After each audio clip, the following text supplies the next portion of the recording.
Hi, I hope you've been enjoying this series. We are back in conversation with Douglas, who's been sharing his personal experiences and his journey with money as written in my book, Making Sense. We all grow up in an environment Yes. where sets up Yes. our, I'm just coining a word right now, our financial software. Yes. And that is the mentality we grow up in. Yes. And that is why programs like Centonomy are so important, because what they do, they challenge your way of thinking. And one of the things that Centonomy really, and that's how my life really turned around, was they really worked on my mentality. And I remember three things that I really picked from the first classes that I attended was, I was taught how to have a relationship with money. Yeah. I was taught how money works. Yeah. And I was taught how to grow money. Yeah. Because I grew up in a, and most of us are growing up or have grown up in a culture of spending.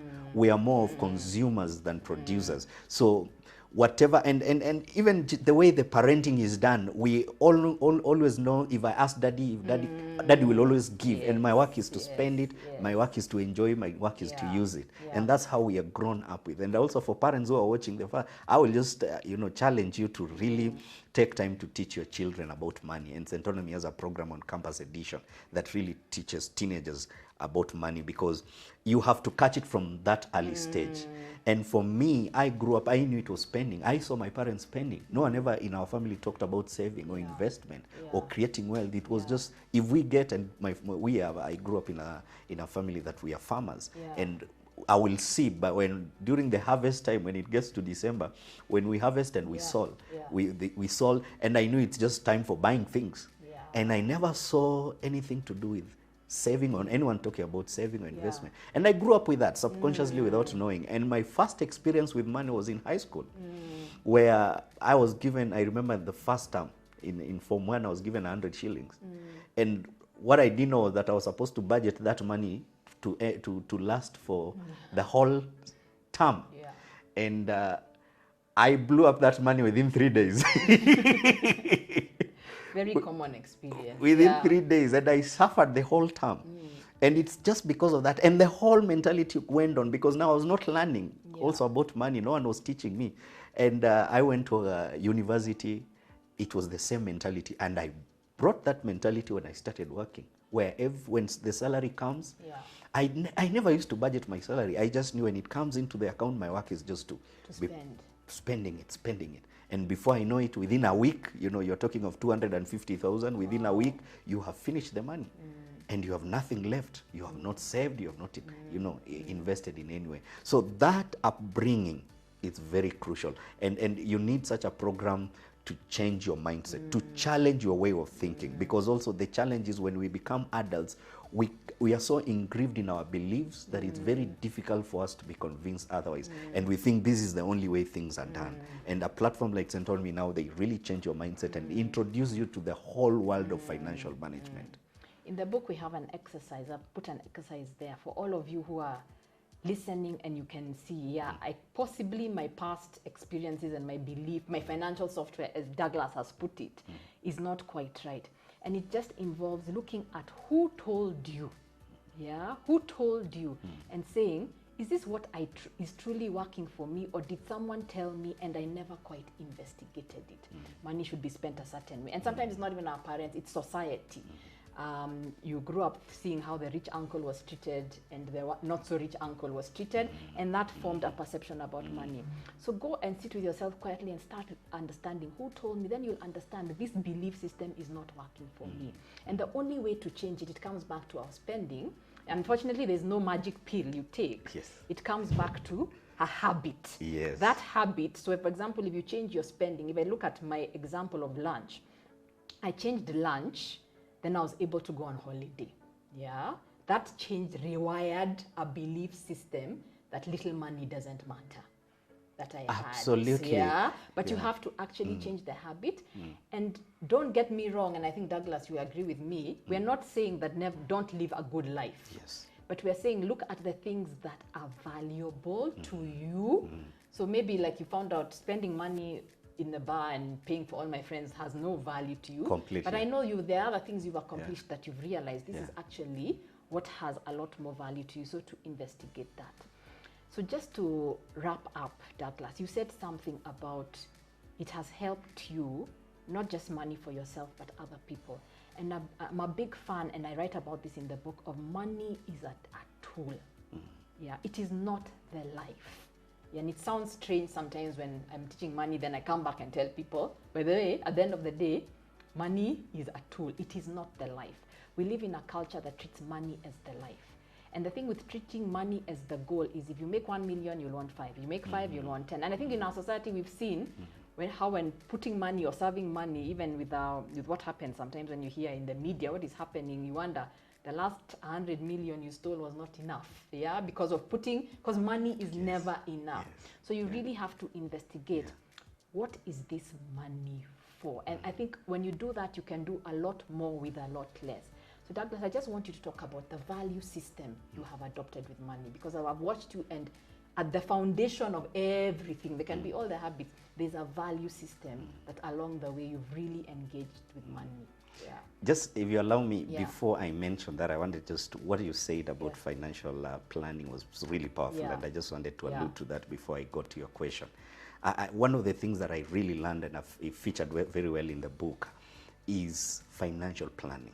And for me, that was one of the most important classes in LEM, because it's not just enough to save and invest. I was taught, and this kind of laid the foundation of my financial management. I was taught in Centonomy of how to plan. How do you plan your money? Why are you saving? Why are you investing? What is the end goal? And so if you have the end goal, it's all more of knowing where is your destination. And once you know the destination, you will know the best way to get there. You will know the best mode of transportation, the best mode of people around you that will help you get to your destination. And for me, that was really, really key. And to come back to your question, my foundation of money, or I will say my understanding of money, is I take money as I'm a steward, given this resource by God to be able to use it for His glory. And so that is my understanding of how I treat money. Because even the Bible says, God Himself says, silver and gold belongs to me. So whatever I get and I'm given by God, I use that as I use that for His glory. But more important also, I know that God has put us here on earth as managers. And one of the things we expected to do is to have that management skills and understanding of how to use whatever we are given. There's a quote I like, I don't know who quoted it. I think it's the guy of Rich Dad and Poor Dad. He said, if you're born poor, that is not your problem. If you die poor, that is your problem. I love that, because you have a responsibility over your life to become whoever you want to become. And all the resources have been given unto you, including knowledge, including time, including networks, including opportunities. So for me, my value is always to be clear about why money has come to my mind, my hand. So as I make money, as I invest, as I do everything, whatever, I always have that perspective of I don't want to be the only one benefiting. And it has to trickle down to other people who I can influence, who I can have an impact in their lives. And all this, we do that for the glory of God and also just for the benefit of society. There's a quote I put on Facebook the other day. I said, it's lonely to be on top alone. You tag along with other people. Go together as humanity. And why, you see, with money, people hold their stories close to their chest. They hold their failures close to their chest. They look at them with self-condemnation or shame. They're scared to share them. And even their successes, they hold them close to the chest because we feel, oh, I don't want other people to know. I want to leave this for me. They'll copy me. We have all these stories in our head. But Douglas, you are so generous in sharing your story.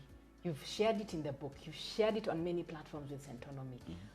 How did you just feel, let me fungua roho. Let me just share. I'm okay to share, because that's not common as well. It is, and I'll tell you, one of the things you don't want to do is to be vulnerable. Where you open up but by just the grace of God has given me, I have this passion to help people. Yeah. Because I look back, Waceke, in my 20s and early 30s. Yeah.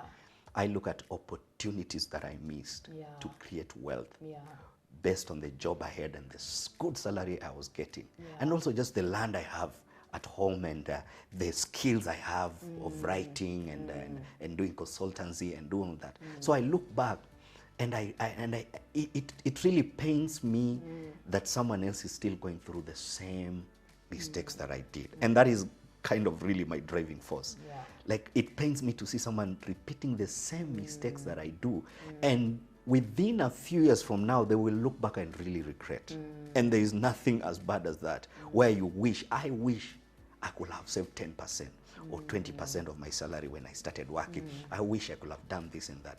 I joke a lot and said, if I had known what I know now before I started earning, I will already have retired because I will have made enough money. I will have invested a lot, especially in properties. Yeah. There's a story I'll just share with you. I was staying in an estate. My immediate neighbor was an old man. Yeah. And we kind of hit it. We became very good friends. There's a day he knocked at my gate. I came out and he told me, young man, I really like you. I am selling the plot. And he was in a corner plot. I'm selling this plot with the house. And I've not told anyone, even including my family members, but I'm giving you an opportunity if you're interested to buy it. And I asked him, how much? And he said, it was to go for 9 million, but I really need the money now. I can take it. If you have between 5 million, you know, and if you don't have it, you can give me in installments. He was moving to Kitengela. He had established his own farming there. And I just brushed it off. I actually lied. I said, I'll think about it. But deep down, I knew I'm not interested.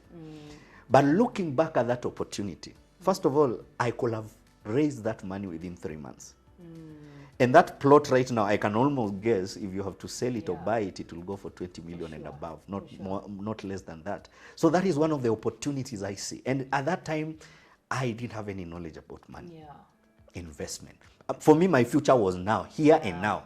Like most people are trapped in. They are trapped in the here and now. They are not looking of tomorrow. And that is why I started my story by saying, if you lose your job now, what happens to you? Because now you are entrapped in the comfort zone of a monthly salary, which is a cycle, and it's a cycle. What if that cycle is interrupted by loss of a job, or even demotion, or something happens, or your company, you know, winds up? What happens to you? And so I look back, and that is the drive. I will want a young man in 20 who is in their mid-20s to own a house. Why not? You know, and then we are able to build each other, and people are able to prosper, because I honestly believe God never brought here on earth for us here on earth to struggle. For us here on earth, because that's why he's given us all these resources around that we may be able to use that. And unfortunately, even as the Bible says, my people perish for lack of knowledge. So for me, I am ready to be vulnerable. I always look forward to platforms and opportunities, even through LEM, through Centonomy, to be able to share my story, so that through my story, someone can be inspired, can change, can be impacted. Thank you, Douglas. Just to wrap up, there's a philosophy I have, and it comes from scripture.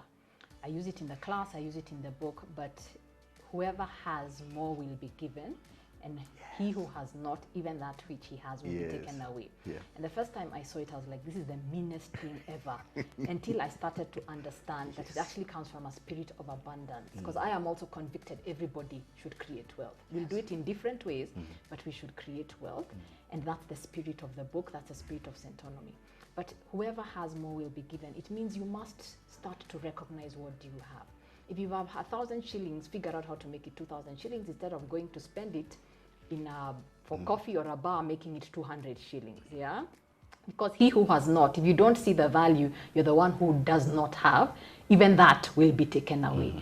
So you've heard Douglas's story. It's all about, what do I have that I can use? It started from, let me start using my salary properly, but it started from, then it went to, I have skills that I can use. You do consultancy work. Douglas has also written a book. So it's just also understanding, what do I have that you can use? So everybody actually has something that you can use. It's up to you to go through the process and journey of identifying it. And if you need to figure out how do I make it work, and that's why Centonomy exists. That's why the book is here to help you. So Douglas, thank you so much for your story.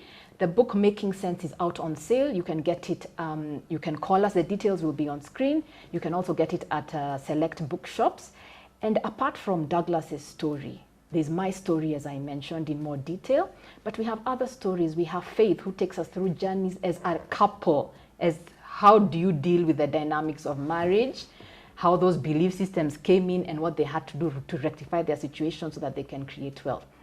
There's the story of Dishon, who don't think just because you're young you can't do it. Even from university, you have this greatest resource called time.